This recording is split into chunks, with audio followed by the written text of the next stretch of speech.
It's First Lady Redonda here, and I am in the kitchen cooking, and it is actually the day after Easter or Resurrection, and I wanted to show you guys how to use the leftover ham bone. If you cooked a ham like I did for Easter, then you don't want to just throw away that bone because there's lots of meat on that bone and there's lots of flavor in that ham bone. So I just want to show you very quickly.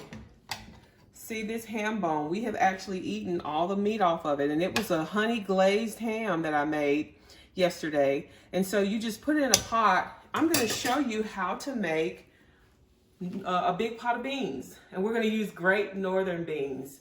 And so I'm just going to turn this on to high and let this ham bone start cooking.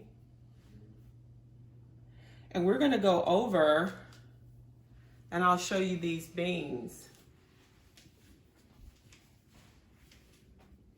Okay, so what I have is, these are Great Northern beans that I got from the store, and they were in my pantry.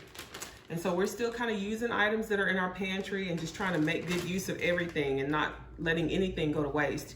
So these beans, these are Great Northern beans or white beans, as you can see. And so I'm just gonna rinse them off really easily with some cold water. Make sure there are no pieces of dirt in there. So I just kind of want to make sure they're clean and rinse them off really good. And I've already kind of pre-rinsed them. But I just want to show you how. You just use a strainer and just rinse them. Okay? So I'm just going to take this over. And I'm just going to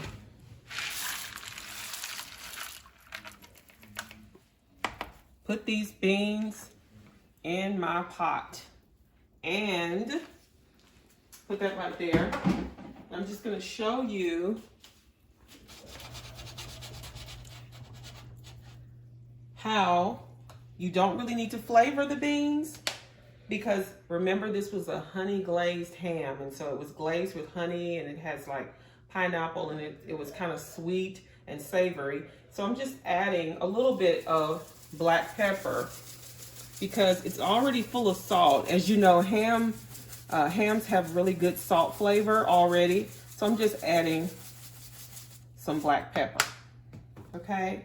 And so the last ingredient to this that I'm going to add is a whole chopped onion. And so, as you can see, this is 32 ounces, so I used a little over half. So I probably used about 20 ounces, like a pound and a fourth of those beans. And I'm adding this chopped onion to the mixture. And it already smells good. You can smell that sweet honey glaze, that aroma, and then the onion and the black pepper. And so this is gonna cook in this pot that I have. I'm gonna leave it partially covered just so that it doesn't spill over.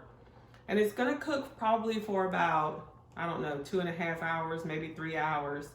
And I'll probably keep watching it and checking on it and stirring it. But right now, that's it. You just leave it alone for a couple of hours, and we'll come back and I'll show you the finished product.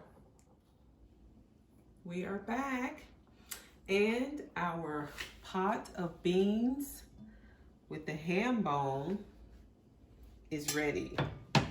And this is a ham bone with the Great Northern beans. And as you can see, they're soft and tender.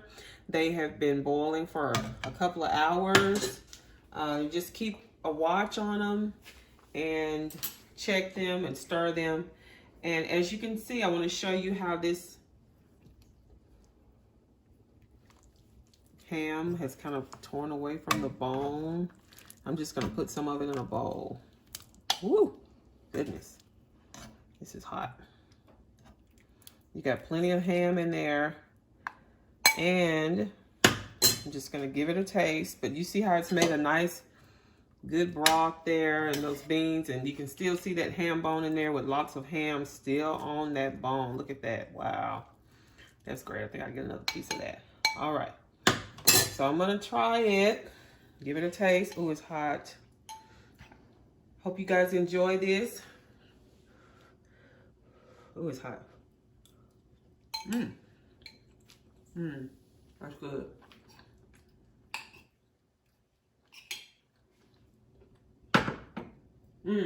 You can taste the onion that we put in there, and the ham is flavored the beans nicely. We didn't have to add any salt. We just put a little bit of black pepper in there.